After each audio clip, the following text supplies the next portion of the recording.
महाराज जी, समाज की एक विकट समस्या की ओर मैं आपका ध्यान दिलाना चाहता हूँ जी। आजकल का युवा शराब और ड्रग्स के नशे की तरफ बहुत तेजी से आकर्षित हो रहा है जी। और नशे का गुलाम होता जा रहा है जी। और इस नशे की लत को पूरा करने के लिए वो किसी हद तक भी गुजर जाता है, कोई भी अपराध कर जाता है, अपने नशे की लत को पूरा करने के लिए हत्या लूट जैसे अपराध कर जाता है। और आंकड़े ये बताते हैं कि 90% अपराध हत्या लूट और बलात्कार उस समय अपराधी नशे में पाया गया। तो इसलिए आपसे प्रार्थना है कुछ ऐसा मार्गदर्शन करें कि समाज से ये कुरीति खत्म हो जाए। जी, जब तक कोई चाहेगा नहीं कि हम नशा मुक्त हों तब तक हमारी सामर्थ्य, क्या किसी की सामर्थ्य नहीं है कि किसी को नशा मुक्त किया जा सके। जब कोई ये चाह ले कि मैं बुरी जगह फंस गया, अब मैं निकलना चाहता हूं, तो भगवान कोई न कोई रूप रख करके उसे निकाल देते हैं। हम नशा क्यों करते हैं, इस पर दृष्टि डालें। पहले हम नशा करते हैं आनंद के लिए। हमें एक भ्रम हो गया है कि भांग में, गांजा में, तंबाकू में, चिलम में और शराब में, ड्रग्स में, इसमें एक आनंद है। ऐसे प्रलोभन से हमारी बुद्धि ने हमको किसी भी नशे से जोड़ दिया और जब हम उस नशा को करते हैं तो हमारी बुद्धि होती है शिथिल और हम उस शिथिल और उन्मत्तता को आनंद समझ लेते हैं।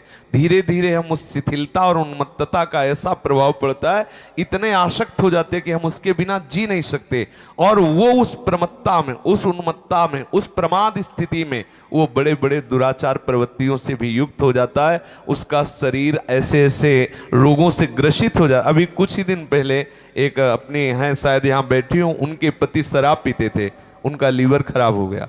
हर उपाय करने पर भी वो अभी कुछ दिन हुए उनका शरीर छूट गया। वो वृंदावन में ही है। तो अब हम क्या करते हैं कि हम आनंद के लोभ से नशा करते हैं और नशा हमारा सर्वनाश कर देता है। जब तक हमारी समाज में ये बात प्रचार प्रसार नहीं होगी कि ये नशा आनंद नहीं, नशा तुम्हारे नाश का कारण है, नशा तुम्हें दुख देने वाला है, स्वाभाविक तुम्हारे आनंद को छीण करने वाला नशा है, तब तक ये समाज के जो नए युवक हैं ये सुधरने वाले नहीं। आजकल हम लोगों को ये सिखाया जाता है कि थोड़ा सा नशा कर लो तो बहुत अच्छा रिलैक्स अनुभव होगा और आप समाज सेवा जो भी आप करते हैं वो बहुत एकाग्रता से करेंगे। इसी लोभ से और इतनी थकान दिमाग में हो जाती है लोगों को, वो समझते हैं कि शराब पी लिया, कोई नशा कर दिया, रिलैक्स हो गए। जब तक भगवान की शरण में नहीं होंगे, जब तक शास्त्रों का स्वाध्याय नहीं होगा, जब तक वो किसी संत महात्मा की आज्ञा के अनुसार नहीं चलेंगे, तब तक सच्चे आनंद का परिचय नहीं होगा। सच्चे आनंद का जब तक परिचय नहीं होगा तो ये झूठी बातें कभी नहीं छूटने वाली। इसीलिए लोग गंदी आदतों में फंसे। मुख्य उनका लक्ष्य है आनंद। आप देख लीजिए, कोई भी नशा को बोले चलो आज फुर्सत में शराब पिया, आनंद के लिए ना, लेकिन वो क्या शराब उनको आनंद देने वाली है? क्या ये नशे आनंद देने वाले? पर अज्ञान के कारण वो ऐसा करते।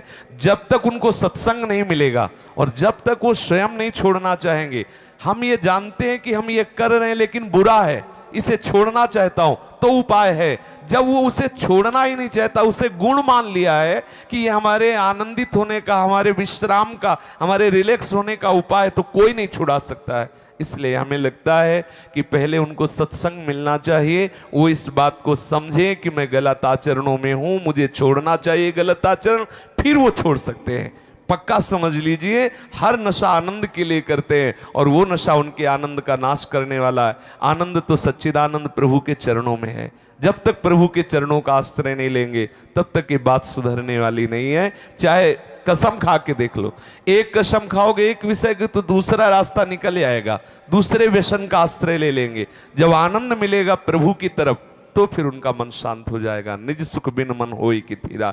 इसलिए हमें लगता है कि जो अपने समाज के लोग हैं इनको शास्त्रों का स्वाध्याय करना चाहिए, सत्संग करना चाहिए और अपने बुजुर्गों की आज्ञा का पालन करना चाहिए। व्यसनों से दूर रहें, नाम जप करें तो बुद्धि शुद्ध हो तो भले सुधार हो जाए, नहीं तो हमारी और आपकी कोई बात सुनने वाला नहीं है। अगर ज्यादा कहोगे तो पिट ऊपर से जाओगे। हाँ, वो मानने वाले नहीं है क्योंकि उनके अंदर ये धारणा बैठ गई है कि रिलैक्स होने के लिए, आनंदित होने के लिए ये व्यसन जरूरी है। जी।